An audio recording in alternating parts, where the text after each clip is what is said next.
Hi, and welcome everybody. Wait a minute, I'm admitting a few more people. Hi, and welcome everyone. My name is Lisa Sawsville, and I'm the Executive Director of Vermont Coverts Woodlands for Wildlife. For about 40 years, our organization has been dedicated to empowering Vermont landowners and others with the knowledge, tools, and community support that they need to manage our woodlands sustainably.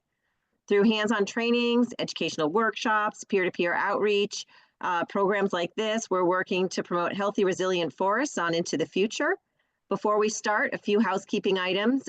Please mute yourself to minimize the background noise, and it's up to you whether your cameras are on or off. If you have any questions, and we love questions, please go ahead and type them in the chat box, and I'll relay them to Noah at the end of the program. With that, today we're going to be hearing from Noah Hoffman, who's the Invasive Species Coordinator for the Vermont Department of Forest, Parks, and Recreation. His work as part of the Forest Health Program involves monitoring and managing invasive species on a statewide level with an emphasis on forest health. He works with various state agencies and departments to prioritize invasive plant management efforts. He is also a Vermont licensed pesticide applicator who promotes integrated pest management. With that, Noah, I'm going to turn it over to you and rest my tongue-tied mouth. Okay, thank you, Lisa, for the introduction. Hopefully I will not get too tongue-tied over the next hour. But if I do, I'll just take a pause and drink some water here. So welcome, everybody. Thanks for being here. I'm really excited to be speaking with all of you, and I have a lot to share. And my goal is to make sure I get through it all with enough time to have some questions and discussion at the end. So my name, as Lisa said, is Noah Hoffman. My title is Invasive Species Coordinator, and I work for Vermont Forest, Parks, and Rec. So I've titled this presentation Early Detection Invasive Plants, Identification, Reporting, and Management Tips. This is one of the focuses of my role, but it's sort of one of many things in the myriad of invasive species issues that my role touches on. So my agenda for today is to just give you a little introduction to myself and this role. It's new at the state within the past year, and I wanted to give you some background on what's happening at the state level and my role in the Forest Health Program, because I think it's a program that is maybe a little less visible to the public than some of the other government programs like the County Forester Program, for example. But a lot of the information that we provide is shared publicly. So I want to give a little background on me and the program, and then just talk about early detection rapid response as an overall strategy to incorporate at small or large scales. And then sort of the meat and potatoes of this is getting into some early detection plant species of concern that have been reported either in or near Vermont in recent years. And for those species, I'll get into some identification, biology, habitat, some management advice, with the disclaimer that this is one of many things I do that touches on invasive species, and there are lots of folks out there in the state who who may have more experience than I do with managing certain species. My job is to kind of bring the best minds together and coordinate a statewide effort. So the bad news about about new early detection invasive plants is that they haven't been managed or controlled in other areas very well where they are spreading. And I guess the good news is that because they may be less suited to our climate and habitat overall, or are just new to the area, we have a chance to actually to control them, or at least contain them. So that's what I hope to cover today with time for questions at the end. So I'm going to jump right into it here. There we go. Yeah, so my role, I work for the State of Vermont Agency of Natural Resources, and in the Department of Forest, Parks, and Rec. My program is the Forest Health Program. I coordinate with all state agencies and departments, as well as the public through invasive species reporting, education, and outreach. A little bit about me. I grew up in the Adirondacks of northern New York State. That's my home, but I've lived in Vermont for 23 years in the Champlain Valley, central Vermont, and Northeast Kingdom. Today I'm in Essex Junction at my office where I work. Got a big family, lots of pets, dogs. I'm outside as much as I can, gardening, baking, and obsessing over my favorite thing, which is fly fishing for trout. So just to give an introduction to the Forest Health Program a little bit, our mission is to promote healthy and resilient forests, and through our efforts to monitor and manage pests and focus on prevention, early detection, and integrated management. And although we have a large focus on insects and tree diseases, invasive plants are a major concern for forest health. Some of the things we do on the Forest Health Program are basically monitoring and management.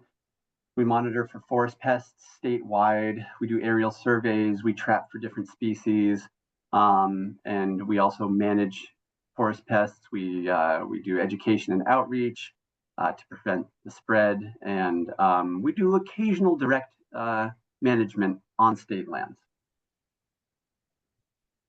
One of the ways we monitor for forest health is from aerial surveys. We fly over the state every year, and we look at major impacts on forest health.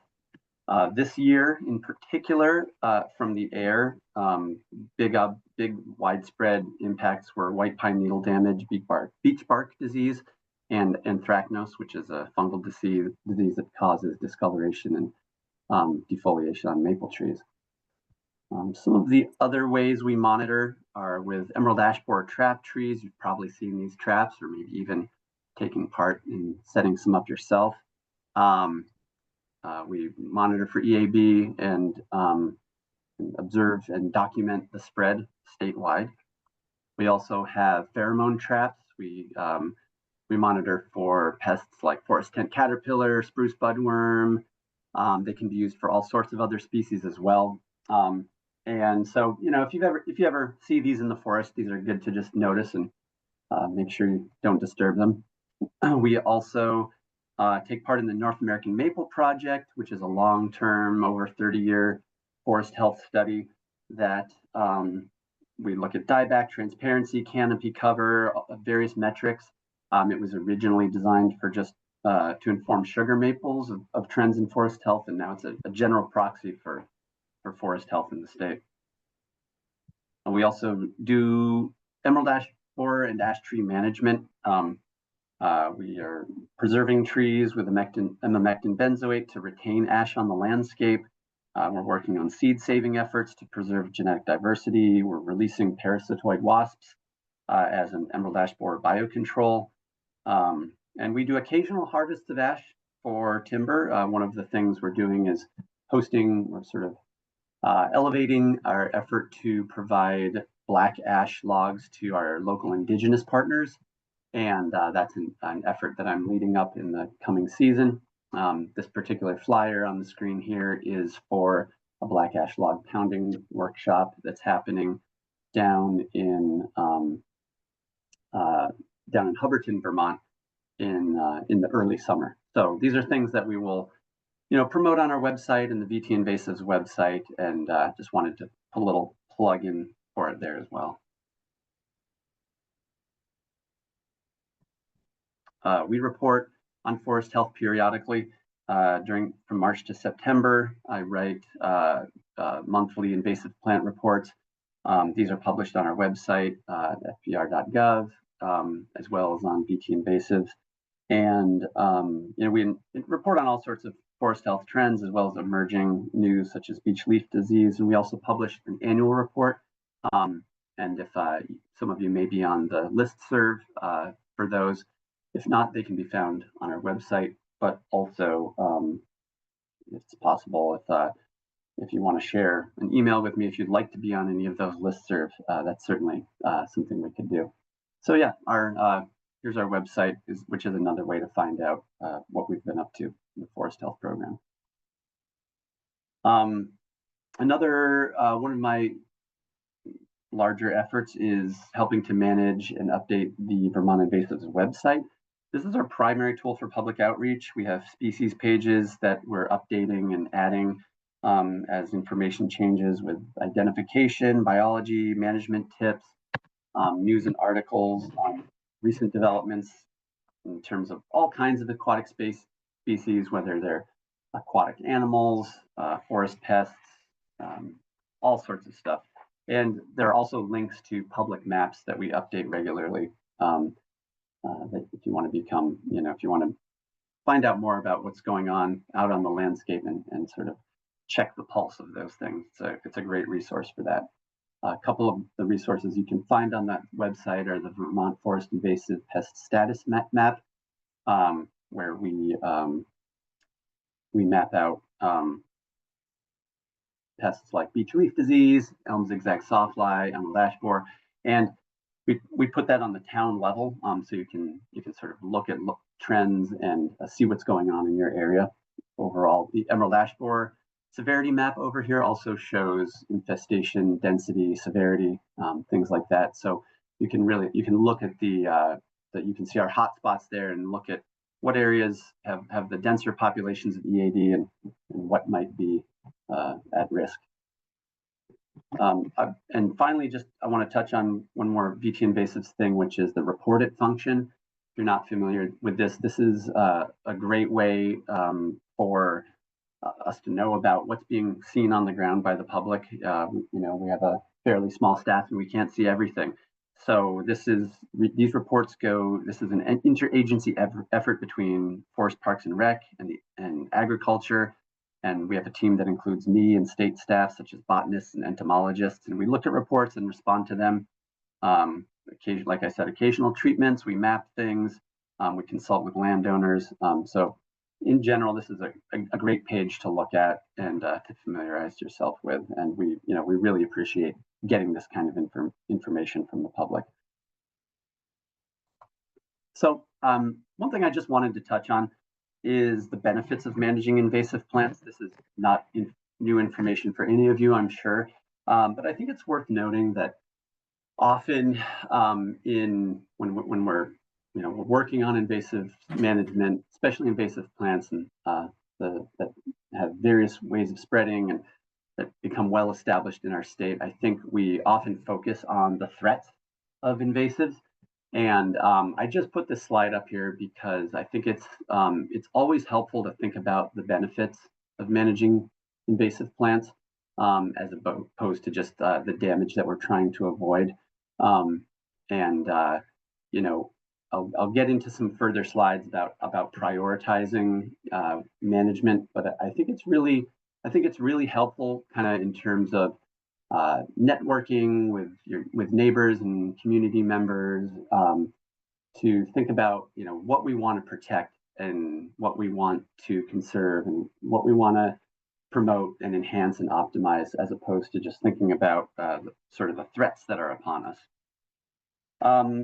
And in terms of setting priorities for management, this is something I talk with landowners and municipalities and all kinds of groups about fairly regularly, is just how to set priorities and how to approach invasive plant management. And I think it's in the case studies and success stories that I've heard and talked to people about, I think it's really important to choose a scale and to start small, but consider the larger context. There might be neighboring properties that are connected, areas, it might be a watershed connection. So to sort of think about something manageable, but also consider, where invasive plants might be coming from and spreading from and into. Also doing an inventory, mapping out what you've got in terms of species, but also the relative density. Where do you have a high density or a lower density of populations? And like I said, start small and start with your best. I think it's better to be thorough in a small area, identify areas of focus like high quality forest habitat, intact natural communities, areas for recreation and enjoyment, and to really be thorough and persistent in a smaller area that you've identified as having high value. I think that's where a lot of the best success can be found. And lastly, to use integrated pest management practices. There's no silver bullet. I'll go over some different methods for different early detection plants today. But I think the best success happens when efforts are repeated over time and combined in terms of different control methods. I like to show this graphic. I don't know if this is something you've seen before. It comes from the Department of Natural Resources in Wisconsin. Touches on, just gives a visual to what I was talking about in terms of choosing your best. When you and this is the approach that we use at the state. We focus on outliers first. When you look at the lowest density, there's the opportunity to have success and thoroughly eradicate an invasive plant in an area where it's less dense, and kind of work from the outside in. So in this graphic, the best areas would be out in that red circle, looking at the outlying areas and the least dense areas, and kind of working in to contain the most dense areas. And early detection rapid response as an overall approach is sort of widely touted as sort of in a cost-benefit analysis, a way to eradicate and a species, a new and emerging species in a specific location before it can really get established. So that's what this approach is. That's what I'm going to be talking about today, is the species that we're focusing on statewide in terms of early detection, rapid response. So that graphic I showed earlier that showed the outliers and the lowest density of infestation. If we were to take that and put it on a statewide scale level, these are some early detection terrestrial plants that we have identified as being in that zone on a statewide level. In your woodlot or in your backyard or in your community, a common invasive like buckthorn might be an early detection species because it's new in that area, or even Japanese knotweed might be, for your particular area, it might be for an early detection rapid response approach. But what I'm talking about today is sort of thinking on a statewide level and what we can do as a statewide community to really notice these emerging invasive species and track them and kind of figure out where they are and what we can do with them while they're still just coming into the state and in really limited areas. And this is just a working list. This is based on consultation with the Vermont Agencies of Agriculture and Natural Resources. This is subject to change. This is not an official regulated list.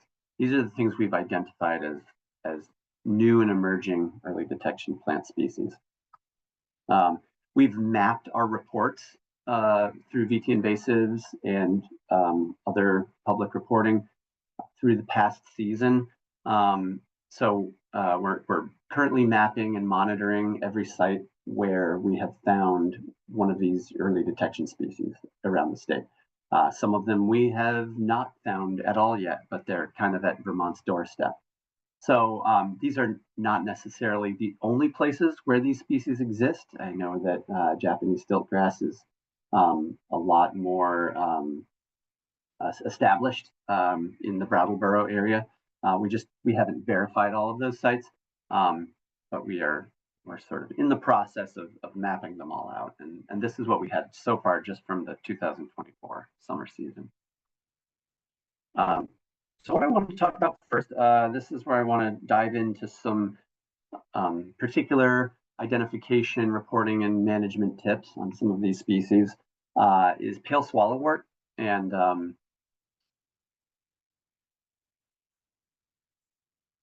just to introduce it, it's also called European swallowwort. It's also known as dog strangling vine. Doesn't hurt dogs or strangle them, but it does form extensive vines and that twine around each other and nearby structures, making areas pretty impossible to walk through where it's been established. It's native to the Ukraine and Russia. And it was introduced in the early 1900s, and it's one of these plants that's escaped cultivation. And it's still used as an ornamental today, so its invasive characteristics are not always known about. It was first reported in 2023, just a few sites statewide. And one of the concerns is that it tolerates shade. It's also allelopathic, so it's toxic to native herbaceous vegetation. And it outcompetes native plants such as milkweed, and it's also toxic to monarch butterfly larvae. So kind of a charismatic invasive plant here in terms of thinking about the impact on monarchs, and that being kind of one of a rationale for controlling it. In order to identify it, we've got, and these, I just want to sort of add the disclaimer that we have a lot of good resources on VT invasives, and we're developing new ones. So definitely stay tuned to that website. And when you're sort of out in the field and looking at things, we've got some good resources there. So pale swallowwort it's once you've gotten to know it, it's very unique looking. It's an herbaceous perennial, and it's a twining vine. It's covered in downy hairs. It has opposite, simple, smooth, lance-shaped, shiny, dark green leaves. They're pretty small and narrow. One of the things that is a giveaway if you catch it flowering is that the flowers are tiny. They're about 1/4 inch across. They're star-shaped with 5 petals, very, very pale pink in color. And the fruits and seeds, when it fruits in midsummer to late summer, it looks a lot like a milkweed, except smaller and narrower. But when it splits, the seeds are dispersed on white silky filaments. So it really resembles a milkweed that time of year. Here's the northeast distribution of swallowwort. It's, as you can see, pretty dense in southern Ontario as well as parts of New England, but in the Adirondacks, Vermont, New Hampshire, and Maine, it's still fairly rare. And in terms of why have we identified this as a concern? It's highly competitive, and because it's perennial with a robust underground root structure, it's hard to get rid of once it's established. And the seeds, because they drift far on the wind, it has a really strong ability to disperse and get established in very isolated pockets that aren't near other populations. An interesting look-alike here is black swallowwort. It's also an invasive vine, closely related. Doesn't have quite as many of the same concerns in terms of its impact on monarchs, but they look similar. And I think both of these plants, if you see them, are worth trying to manage. The main difference being that if you can catch them flowering, pale swallowwort has narrower, lighter pink flower petals, and black swallowwort has wider, darker purple colored flower petals. There are also some common lookalikes that it's good to familiarize yourself with. Swamp milkweed is a native, has pollinator benefits. It doesn't form a vine. It looks more like a stand-up milkweed type of plant. But it can be tricky if you're just getting to know the plant to know what's what. So it's good to familiarize yourself with some of these lookalikes. Now, in terms of managing pale swallowwort, it's and I think this goes for a lot of plants. It requires a multi-year effort. It really requires repeated efforts in employing multiple strategies. And something that people don't often consider is revegetating sites with native species, because as soon as you expose a site, it's vulnerable again, whether you're doing manual pulling or some sort of chemical treatment. Anything that results in any kind of disturbance is going to be preferable for invasive plants. So, we use conservation seed mixes. Vermont Wildflower Farm has great resources for that. Vermont Wetland Plant Supply, as well as the Intervale, have seed mixes as well as plant starts. And those are great businesses to consult with if you're thinking about revegetating the site. for really any kind of invasive plant control. Because this plant sprouts from root fragments, hand pulling is really effective if you can focus on small populations and kind of a limited area where you can annually pull plants and monitor regrowth. Much harder if you have a widespread infestation, but that doesn't really exist yet in too many places. So if you can catch it early, manual removal is definitely a viable option. Cutting and mowing, it can help contain a population. It won't eradicate it because it's a perennial. If you do cut and mow, you would want to do this after the plants have flowered, but before the mature seed pods develop. Because if you mow before flowering, it'll just flower again and you'll be right back where you started. We've also done some hand removing of seed pods just to help contain the spread of seeds, just to sort of, it can be a Band-Aid if you have a population and you're not ready to do anything about it, but removing the seed can at least contain it. In terms of chemical treatment for pale swallowwort, I think this really, some of this really goes for all plants. There are plenty of consumer products that you can use as chemicals to control invasive plants. Things that you can get at Agway or Tractor Supply or Lowe's or things like that. And I'm not recommending that you don't use those things, but when you do have a larger population, an infestation that you're trying to control, hiring a licensed applicator can be the most effective solution because you're using a restricted use herbicide, 50 to 60% glyphosate or triclopyr, and using a more concentrated formulation means you're going to have more effectiveness, and then you're going to have to do fewer repeated treatments. So using a restricted use pesticide and a certified applicator can really make it so that you're actually introducing less herbicide into the environment. I just want to sort of, always mention the disclaimer that the label is the law. And if you have any questions about pesticide use and regulations, Vermont Agency of Agriculture is super helpful when it comes to answering questions about updated pesticide rule and things like that. For pale swallowwort, if you are doing chemical use, this is where a foliar spray would be the recommended method. And you'd want to do it later in the summer when there's ample leaf surface area, but before the seed pods develop.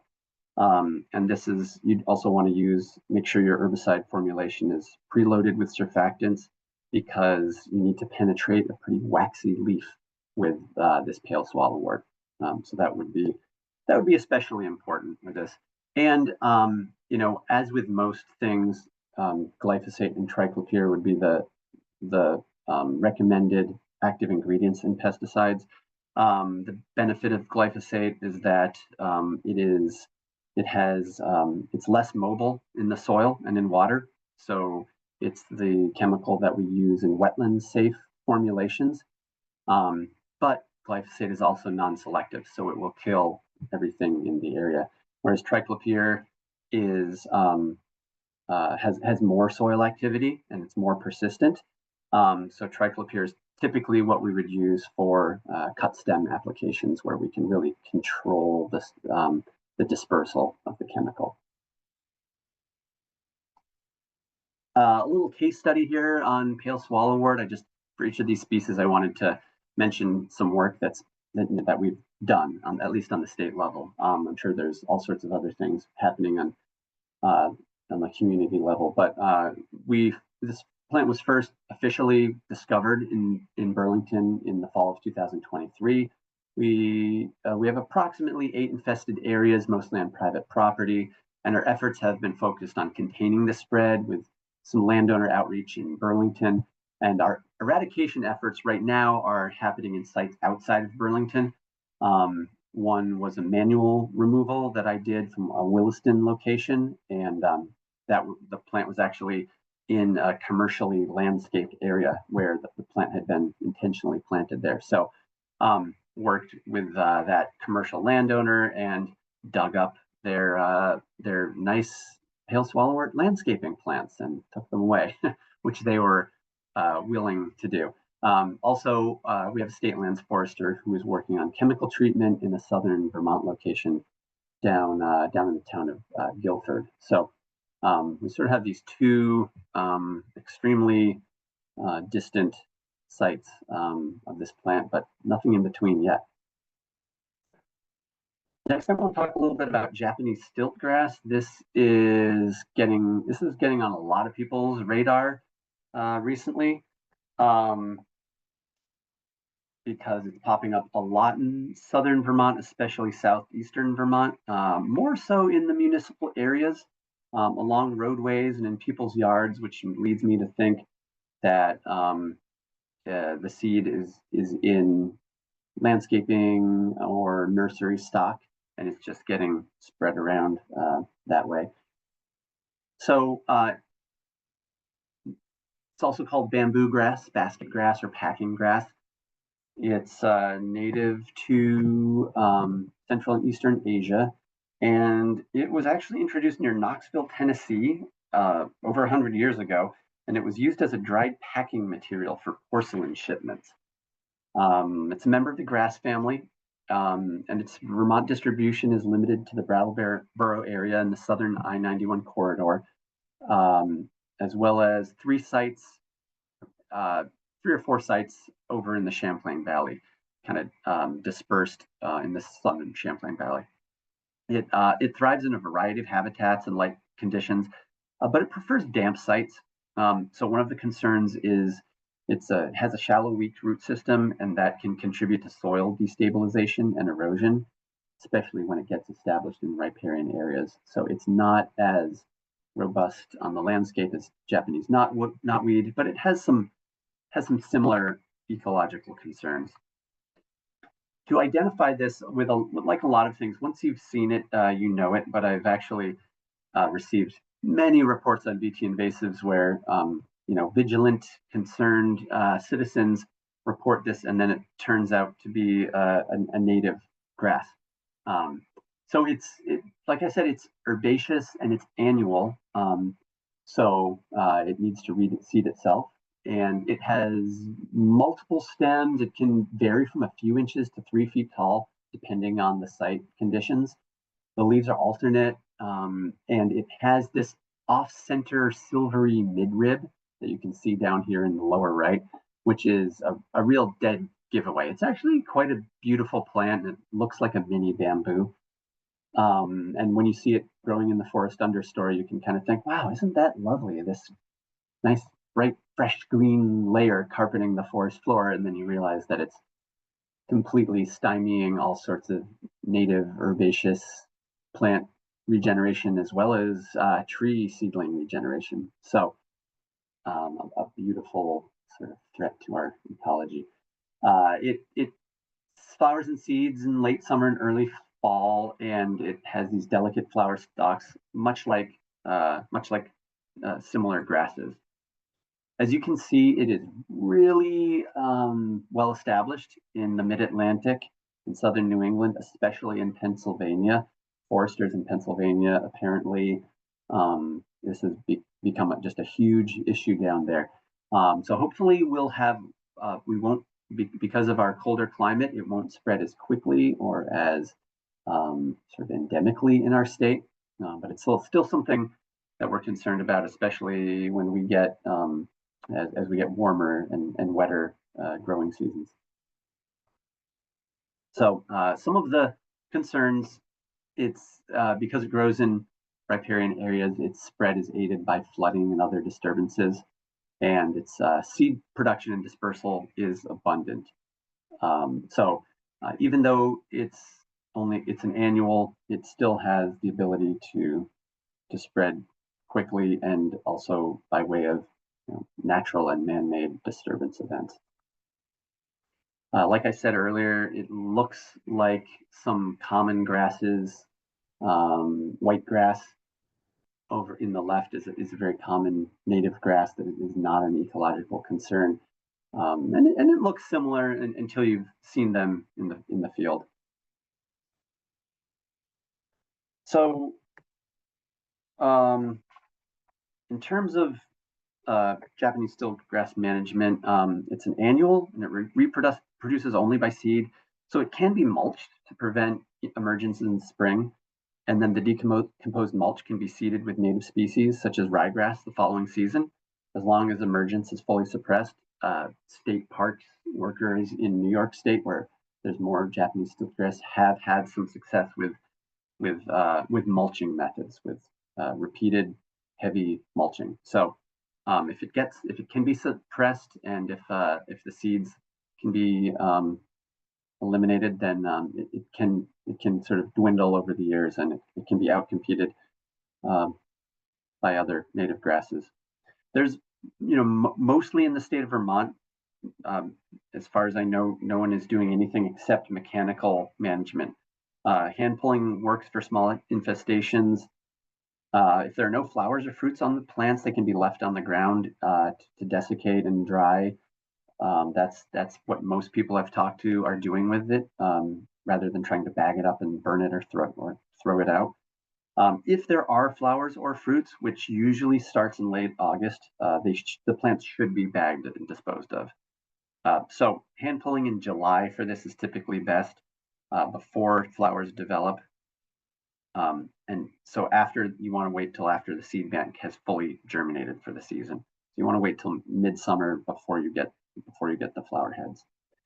Weed whacking and mowing can also be effective at controlling small areas of stiltgrass, because it can prevent the plants from going to seed and eventually drains the seed bank. It eventually drains the seed bank. There I go, getting tongue-tied. It's very important not to mow after the seeds are present. This will just spread the seeds. And there has been some flame weeding that's been shown to be effective if the fire risk can be mitigated. And because this plant prefers moist sites, that is a viable option. Like I said, in terms of chemical management, there really hasn't been any done in the state yet, but there will be in this year coming up. So we'll know more about what's most effective for chemical management, especially after this coming growing season. However, pre-emergent herbicides containing active ingredients, pendimethalin or prodiamine, can be used to prevent seeds from germinating. The nice thing is that these herbicides only affect germinating seedlings and do not injure established vegetation. But to be effective, they should be applied about 2 to 3 weeks prior to germination. So timing is very much a challenge, and that's something we're going to be experimenting with on state lands this coming year. So hopefully, part of my role here is to coordinate these efforts on state lands, and then to make the VT Invasives website a more usable resource in terms of real practical specific management advice based on what we're doing on state lands. And we haven't made that connection up until this role was created, which I've been in for less than a year. So more to come on that. I wanted to just sort of touch on that a little bit more with a case study. So stiltgrass was reported in Benson, Vermont, in the Pond Woods Wildlife Management Area, which is state land. So there are approximately 2 acres along a town road in the wildlife management area, and eradication efforts will be underway in 2025 through the Rutland-Bennington County State Land Stewardship Team. And working with the town may be critical to preventing reinfestation in the future. One of the things is that in the state, we often have to draw the line and say we're gonna control this on state land, and in terms of private land, we're just doing the best we can with outreach and education, because we just don't have the resources to treat private and municipal lands as well, and we're also not licensed to do it. So another plant that has been in growing awareness recently is Tree of Heaven. This is a fast-growing deciduous tree. It can grow in a wide variety of soil and site conditions. It's generally smaller, but it can grow as high as 80 feet tall. It's common in urban and residential landscapes, and it's one of the it's an incredibly persistent tree. In cities and towns, it can grow out of cracks and crevices and stone or cement walls, sidewalks. It grows out of building foundations and bridge abutments wherever it can get a foothold. It's extremely tolerant tree.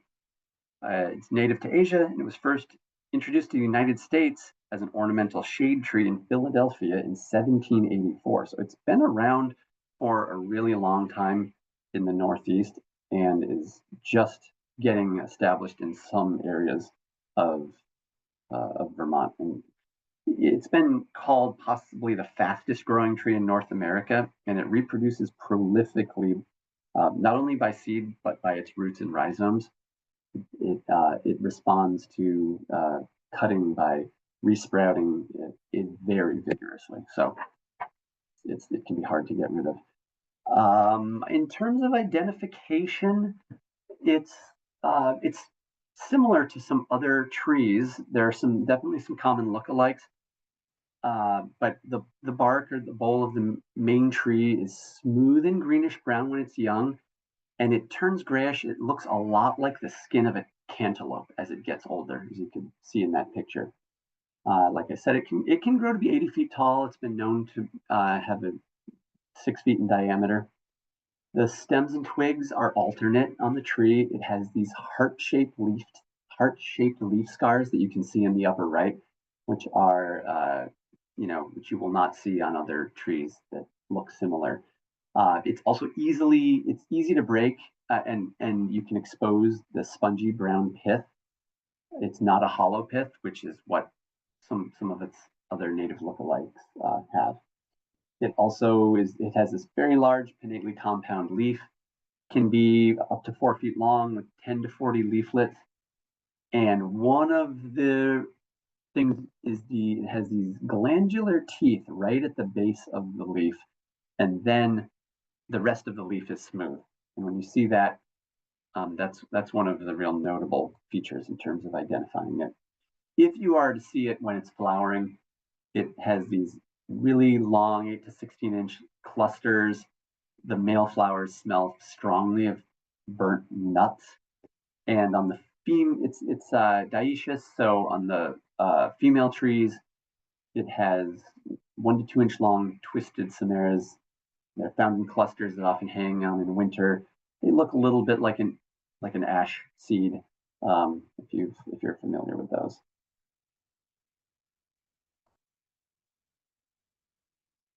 It's been around for a long time. Here in the North Country, it's a little bit out of its range. We're starting to see it more in southern Vermont, and there have been quite a few reports of it in the Lake George and Upper Hudson Valley region of New York. So we're monitoring sites in the southern Champlain Valley, parts of Rutland and Bennington counties, as well as Windham and Windsor counties.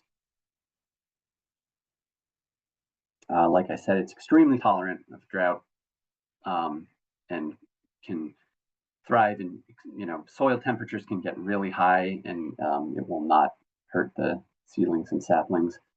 It's resistant to predation and disease, and it's also kind of a pest in terms of built infrastructure. Its roots can get into things like bridges and buildings and structures and create cracks in concrete. It's also the preferred larval host for spotted lanternfly, which is another pest is an insect pest that's sort of we're trying to monitor heavily for as it advances more into the Vermont area. So if we can control tree of heaven, we can slow the spotted lanternfly's advance in our state. Ginger Nickerson, who runs the Forest Pest First Responders Program, has some great resources out there And I would encourage you to contact her and to get in touch with the Forest Pest First Responders Program if you're interested in learning more about these critters and what we can do to monitor them and report them. Some of the common lookalikes are black walnut and sumac. For both sumac and black walnut, the overall leaf is much shorter than tree of heaven and serrated as opposed to smooth. The fruit of sumac is a fuzzy red drupe, and it also has fuzzy twigs. And black walnut has this rough diamond-shaped pattern, more like an ash or a hickory on its bark. And also the fruit is a round nut covered with a husk. So the fruits and the leaves and the barks are pretty different, but from a distance they can look similar. In terms of managing tree of heaven, really early detection, prevention, and rapid response is the key. It's possible that in some cases, we may leave a male tree in order to monitor for spotted lanternfly, as long as that site is closely monitored.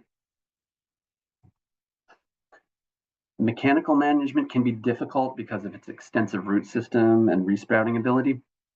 Cutting and mowing is not effective at all because the tree responds to injury by producing large numbers of stump sprouts and root suckers, and it just really basically goes wild.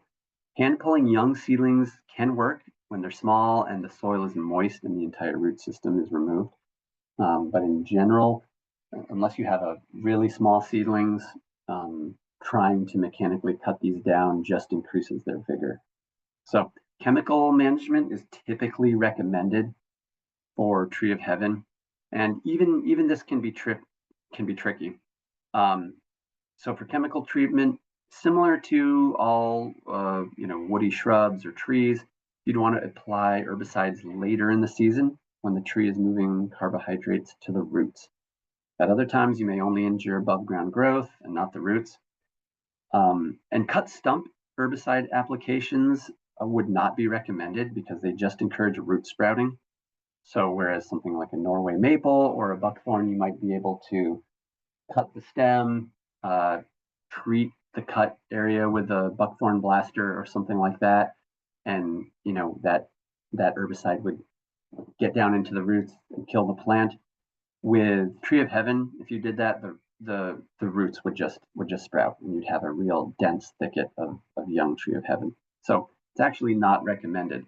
There are a few options that are recommended, and they typically, let's say for smaller trees, less than 6 inches in diameter, basal bark applications can work. So if you have a formulation of triclopyr and some type of carrier oil, you can apply from the ground line to a height of 12 to 18 inches completely around the stem, and that can work for smaller trees, 6 inches or less. If you have larger trees, you're going to want to use a concentrated herbicide solution of glyphosate or triclopyr, and you would do a hack and squirt application. So you'd make cupped downward facing cuts evenly spaced around the stem. You'd want them to be about 2 inches long and spaced 1 to 2 inches apart. You don't want to completely girdle the tree. And then if you were to do that,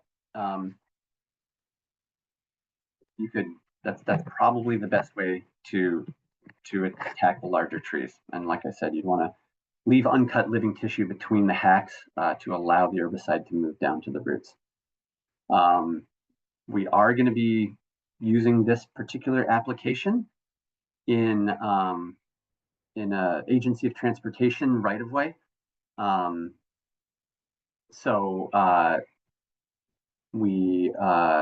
There's a stand of tree of heaven that some people may have noticed before, and it is it's in the median on I-89 near Colchester, and it's really easy to drive past it. But the Vermont Agency of Transportation is interested in getting rid of it, so I'm working with them on getting that done this year, and we're going to use the hack and squirt application. And we're just going to monitor it closely over time and hopefully eradicate it from that spot. There are female trees growing there, so that's why we're focusing on that area. There's another place in the Burlington, there's another tree in the Burlington area that is just a male tree. It's on private property. I believe it's still there. So that's one we'll be monitoring for spotted lanternfly. There was also a tree of heaven reported on private property in Brattleboro in July of 2024. And we found one individual specimen. This is it. And the tree is male, not seed bearing, probably spread by infected nursery stock or soil. We talked to the landowner about using it as a spotted lanternfly monitoring tree, but I think they're going to just eradicate it and try to get rid of it, and just with the hopes of stopping the spread. So let's see, I'm thinking that it is 12:57 right there, or sorry, 12:53 right now. And Lisa, I'm thinking about wrapping it up and just allowing some time for questions as opposed to getting into other particular species and then just having to run out of time. What do you think about that? That sounds like a plan. We have a few questions that are already in the chat box, and I'm sure there'll be a few more. Okay. So we can certainly do that. We can always cover other species another day. And then also on April 9th, we're going to be having another program with Noah on the identification of common invasive plants. So your buckthorns, your honeysuckles, and those which we are here instead of being on the lookout for, that we actually just want to start controlling. So give me 1 second, and I'll start reading a few questions to you. Okay. So the first question came early on when you talked about reporting to VT invasives. And someone was wondering how to submit a potential invasive species that's not on the list. For example, they mentioned red currant blister aphid, cryptome, I don't even know this one, ribus. The reporting tool appears to not allow a report unless the plant is already listed. Can they report something that isn't already listed? I believe the way the report is set up right now, and this is good feedback, because we are going to be doing some website redevelopment there in the coming year. I believe the feature currently only allows it's species specific. I don't think, as far as I know, I could be wrong, I don't think that there is sort of a general report. However, you can email myself. You can email me about any invasive species report. And I work closely with our state entomologists, as well as botanists, and our forest health team. So if I get direct calls and emails pretty regularly, as opposed to through VT invasives, and so I'm happy to take a call or an email. And I believe I have a slide that I'll go to at the end with my email on it. One thing that is really helpful when we get, we have a staff that can do site visits, but we're small staff. So one thing that can be really helpful is if you have high quality pictures or a way for us to collect a sample. So if you have a sample in a baggie or something like that, we could bring it to our forest biology lab in Randolph, and our lab manager and assistant manager there can analyze it. So the short answer is feel free to contact me directly, and the more you can document or preserve a sample that we can arrange for a drop off, the better we can respond. And if you scroll through the chat, I did put Noah's email in there. It's just his first and last name, noah.hoffman@vermont.gov. So, but he'll also put the slide up, I think, at the end. Yep. The other question that kind of follows with that is, do you do any kind of monitoring on iNaturalist? There's a lot of reporting of different plant species. So just curious if you also monitor there. Yeah, I use that this one of the fun parts of my job is that I try to track down, and we have our forest health program is divided into 5 districts statewide. So we have a protection forester field agent sort of in each region of the state.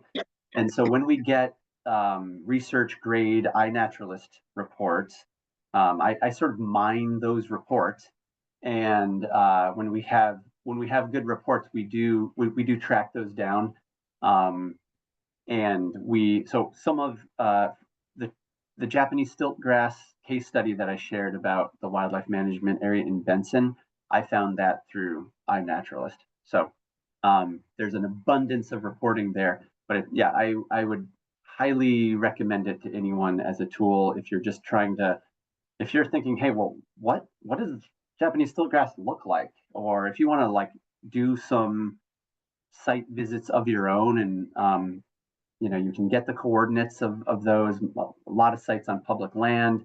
I would say that's one thing just to be cautious of is, make sure you're going somewhere that's public where you can get on the land. So yeah, fantastic tool.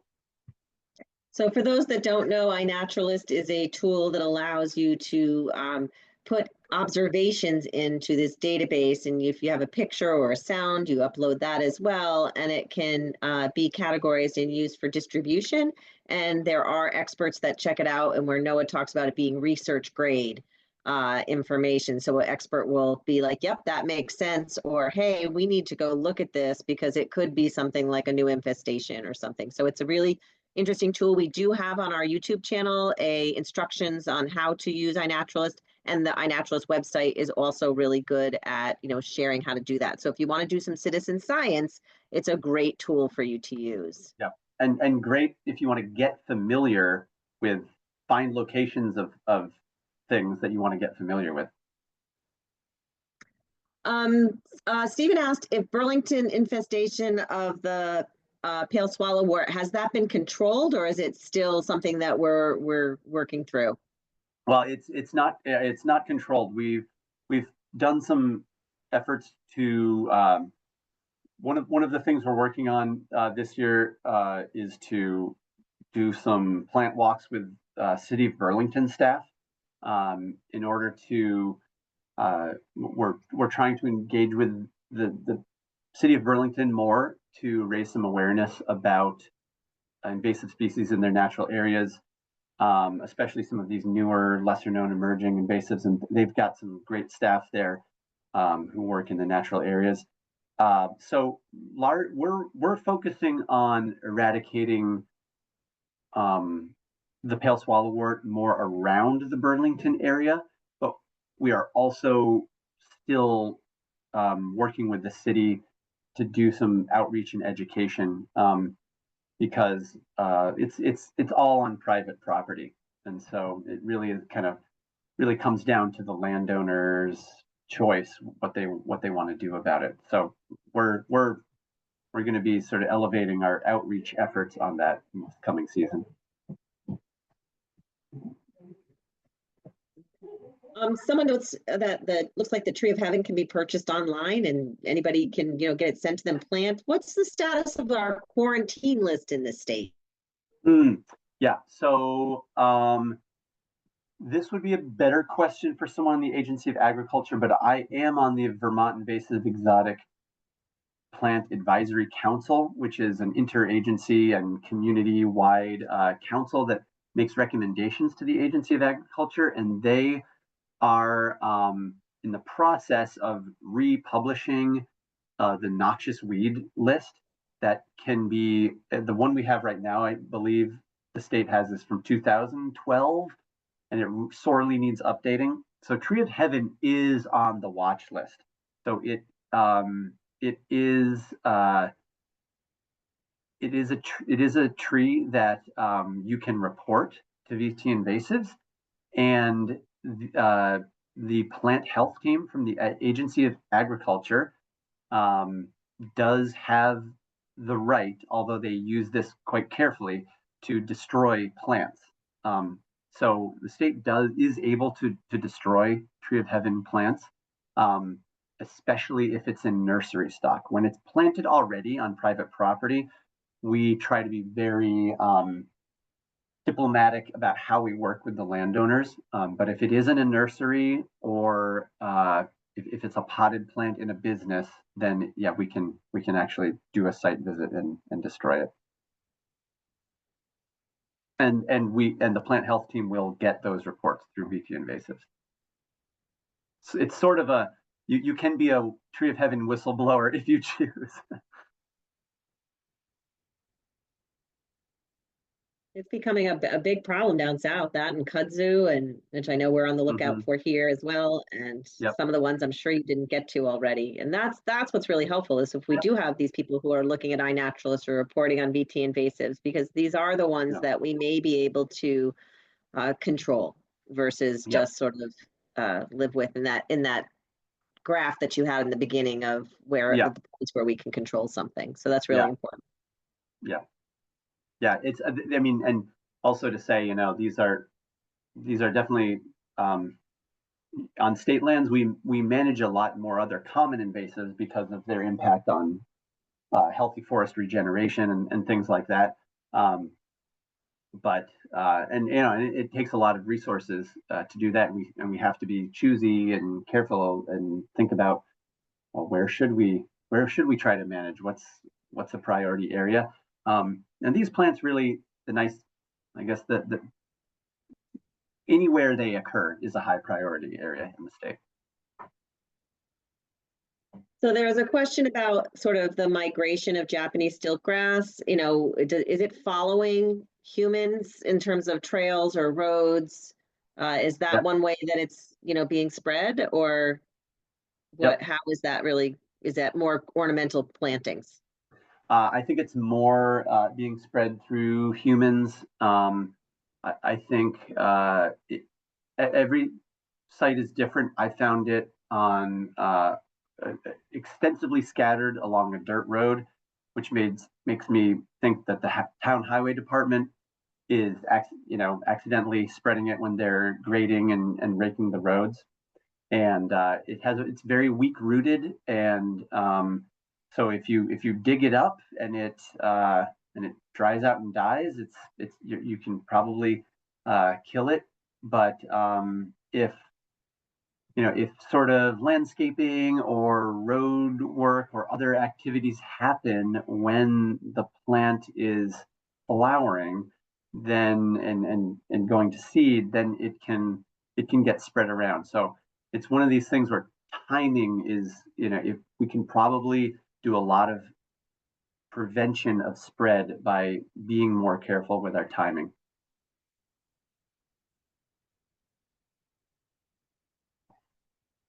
So this is an interesting one, and I was just going to sort of thinking through it myself and about conservation commissions, you know, doing some road work on their own or side roads and invasive control. I know towns like the town of Shrewsbury, they have a group from their conservation commission that goes out after poison parsnip and a few others. So is there any guidance about avoiding spreading invasives being provided to the town roads or departments, or that conservation commissions can provide to their town roads crew?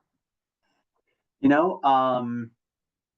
guess the answer is I don't know. I know, but I do know that the State Agency of Transportation has guidance, and I think that this is an area where it's pretty well established that road work and transportation maintenance is a major vector of spread. And especially on town roads, different. Yeah, I think it varies a lot case by case, and where there's a conservation commission or a natural resource committee that is able to work with the town road crew or highway department, we've seen some success, but in other areas, that might not be on people's radar at all. So I definitely see the need there for a more coordinated approach, and at least making resources and awareness available to town road workers. Add that to your to-do list, Noah. Yeah, sure. Yeah. Yep. All right, with that, we've gone over a little bit, but it was such a good conversation and questions. I wanted to make sure we got those in. Noah, thank you so much for joining us today. Thank you all for taking your lunch with us today. If you like these kinds of programs, please feel free to go to our website and make a donation to support these kinds of programs. And we will see you all at another program online. And Noah will be back with us on April 9th. Thank you Yeah, all. thank you. Yeah, thanks for the thoughtful questions. And Lisa, feel free to share my email widely, either in an email or in a slide or whatever. And we'll do that. We'll send out a link to everybody. You can rewatch this, share it with your friends. And for those that didn't make it today, they'll be able to watch it where it's recorded. So thank you all. Thanks. Bye.